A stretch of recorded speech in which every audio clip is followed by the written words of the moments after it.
Welcome to the রূপকথা।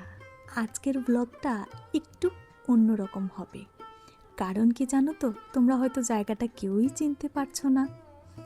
এটা হলো আমার ছোট পিসির বাড়ি।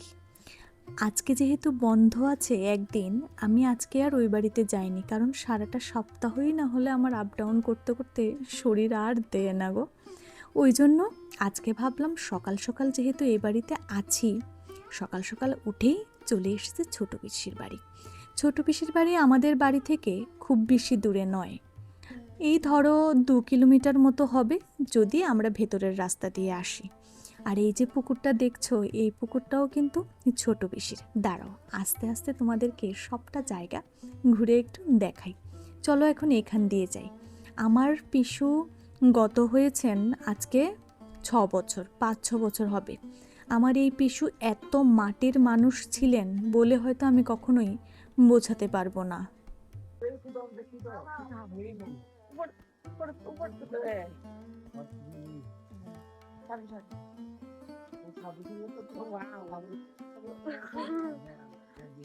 আর একটা পারো যে বই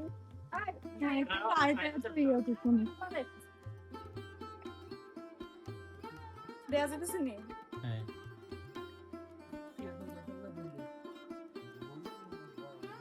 পড়ব না। এই ফলটাকে আমরা বলি, তোমরা কি বলো? কি সুন্দর থোকা থোকা হয়ে গাছের মধ্যে ধরে আছে, তাই না? এবার চলো একটুখানি বের হই। বেরিয়ে কোথায় যাচ্ছি চলো কথা বলতে বলতে যাওয়া যাক। পিসির বাড়িতে এসেছে ঠিকই, কিন্তু আমার পিসির যে 2 মেয়ে, পায়েল দিদি এবং জোয়েল, জোয়েল আমার ছোট, ওই জন্য নাম করেই বলছি। এই দুজন মানুষ বাড়িতে না থাকলে আমার গিয়ে ভালো লাগে না। আর ওরা যখন আসে, যেহেতু আমাদের সকলেরই বিয়ে হয়ে গেছে, ওদের বাচ্চাও আছে, ওই জন্য সবাই লাইফে এতটা ব্যস্ত যে একসঙ্গে হওয়াটা ইটস ভেরি ডিফিকাল্ট। তো যাই হোক, সকাল সকাল তানিকে নিয়ে চলে এসেছি এই জায়গাটা ঘুরে দেখানোর জন্য। এই যে রাস্তাটা দেখছো, ছোটোবেলায় যখন পিসুর সঙ্গে আসতাম, পিসুর বাইসাইকেলে বসে, তখন এই রাস্তাটা দিয়েই আসতাম। ঠাকুমা যখন ছিলেন, ঠাকুমার সঙ্গে কিন্তু গুটি গুটি পায়ে হেঁটেই চলে আসতাম। আর হেঁটে গেলেও খুব বেশি দূরে নয়। এই যে ব্রিজটা দেখছো, এটা হলো ঝুলন্ত ব্রিজ। আজ পর্যন্ত আমিও এই ব্রিজে কোনোদিনই যাইনি। আগে যখন ব্রিজটা ছিল না, তখন কিন্তু নৌকা দিয়ে পার হতে লাগতো। এখন এটা হয়েছে, আরেকটাও নাকি ওই পাশে হবে। পিসির বাড়িতে শীতের দিনে একটা পুজো হয়, পরমেশ্বর পুজো।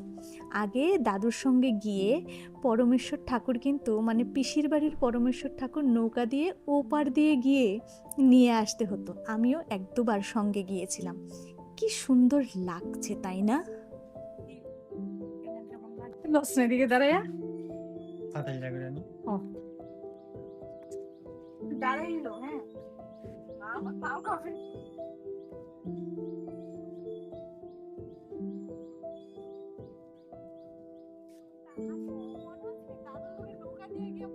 গিয়ে আনতাম। হ্যাঁ,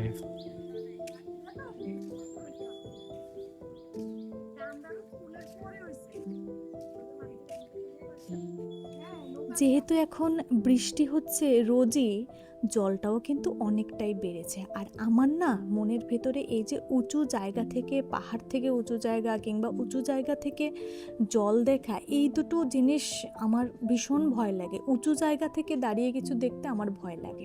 ভয়ে তো হাত পা আমার কাঁপছে ঠিকই। ওখানে আবার ভাই বলছে যে কিছু হবে না।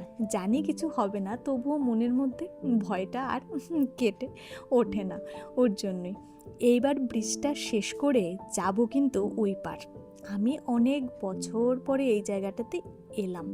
অনেক আগে এসেছিলাম, কিন্তু ওই ব্রিজটাতে আর আসা হয়নি। আর ওই পারে যে দেখছো জায়গাগুলো, এখান থেকে কিন্তু আমাদের বাড়ির জায়গাও একটু একটু দেখা যায়। আমাদের বাড়ি না, আশেপাশের জায়গাগুলো দেখা যায়।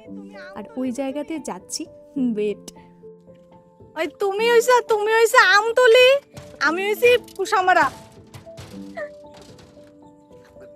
তানি ব্রিজের ওই পারে আগেই চলে গেছে, তো ওই পারটাকে আমতলি বলা হয় জায়গাটার নাম।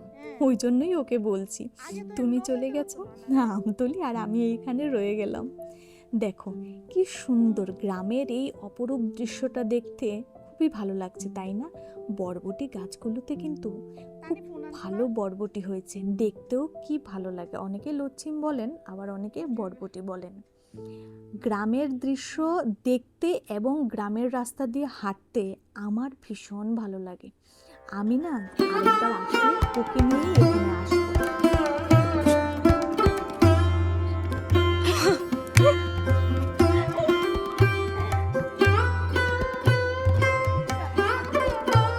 The coffee date.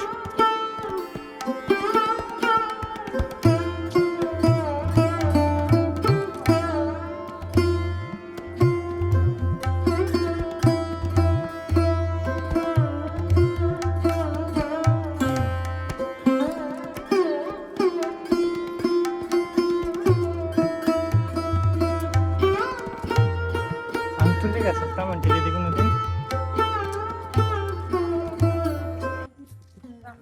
সামনে যে বেগুনি রঙের, হালকা বেগুনি রঙের ফুলগুলো দেখা যাচ্ছে, এটার নাম নাকি মাইক ফুল। ছোটবেলা থেকে আমাদের বাড়ির সামনে প্রচুর হতো, এখনো হয়, কিন্তু আমার চোখে সচরাচর পড়ে না। ওই জন্য ভাবলাম যেহেতু আজকে হাতের কাছে আছে একটা ফুল, আমি তুলি। ফুল তুলতে ভীষণ ভালো লাগে, কিন্তু ফুল তুললে যে অনেক সময় নষ্ট হয়ে যায়, সেটাই মনে ভারী দুঃখ লাগে। এই পুকুর পাড়টা দেখতে কি দারুণ লাগছে, তাই না? একদিকে যেমন জমি, আরেকদিকে রাস্তা, আর পাশে বাড়িঘরও অনেক আছে। এখান দিয়ে গিয়ে আবার মেন রোডের দিকেও কিন্তু যাওয়া যায়।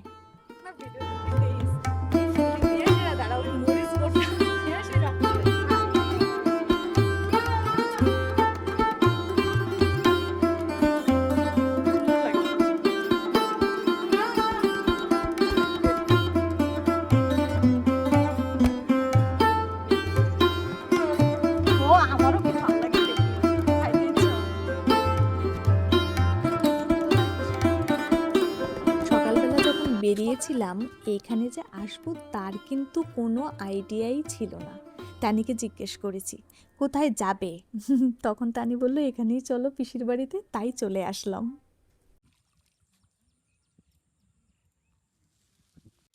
এতদিন না আমি আগে করতাম আসলে বদ্ধ বিদ্যালয় মানে আগে কখন কি মানুষ করে নাকি তা? হ্যাঁ মানুষ দিয়া করাস নাকি তা?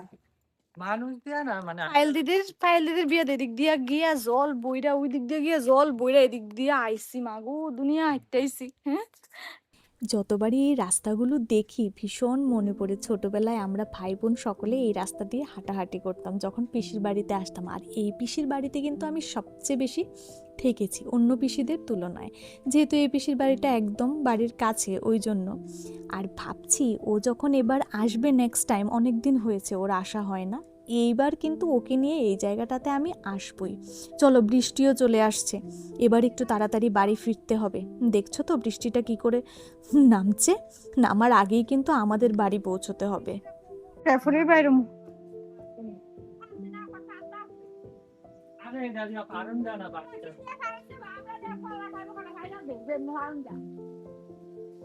অল্প বাইরে বেশি বেশি না। আচ্ছা প্লে করতে করতে ফায়দা লাগতো তো ভিডিও করতে লেগে আমি আরো দিতে পারতাম। ইডাত নাই, ইডাতে থাকলে থাকতে পারি। ও ইডাতে আছে। অনেক বছর পরে পেয়ারা গাছ থেকে নিজের হাতে পেয়ারা পাড়ছি। আমাদের ওই বাড়িতে আগে ছিল একটা, কিন্তু ঠাকুর ঘর করানোর সময় গাছটা কাটা পড়েছে, ওই জন্য আর পেয়ারা গাছ থেকে নিজের হাতে পাড়ার একদমই সুযোগ পাই না গো। আজকে যেহেতু সুযোগটা পেয়েছি, কি করে হাতছাড়া করি বলো তো। আর এই যে পুরনো ঘরগুলো দেখছো, এগুলো কিন্তু যখন পিসু ছিলেন তখন, মানে আমাদের ছোটবেলা থেকে এই ঘরগুলো দেখছি।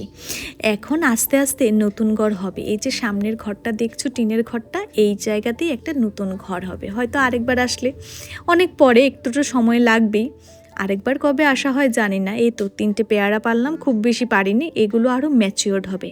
এবার যাওয়ার সময় চলে এসেছে। চলো এবার পিসিকে টাটা বাই বাই বলে বাড়ি ফিরে যাই, না হলে একবার বৃষ্টি চলে আসলে তারপরে যাওয়াটা একটু ডিফিকাল্ট। যেহেতু আমি স্কুটি নিয়ে এসেছি, আর তানিকে যেহেতু সঙ্গে করে নিয়ে এসেছি, আবার দায়িত্ব সহকারে বাড়ির বৌমাকে কিন্তু বাড়িতে পৌঁছতে হবে সেই জন্যই বেরিয়ে পড়ছি। চলো আজকের এই সুন্দর ছোট ব্লগটা আমি এইখানেই শেষ করছি। তোমরা সকলে কেমন আছো বলো? আমি ভীষণ ভালো আছি। তোমরা সকলে ভালো রেখো এবং ভালো থেকো। চলো এইবার আসলাম, কালকে ফিরে আসবো সম্পূর্ণ একটি নূতন ব্লগ নিয়ে। ভালো থেকো, ভালো রেখো। আমার কথাটি ফুরলো, নোটে গাছটি মুড়লো। চলো আবার আমু হে। তুমি যাইও, এরপরে তো মনে হয় আর গেছো না না?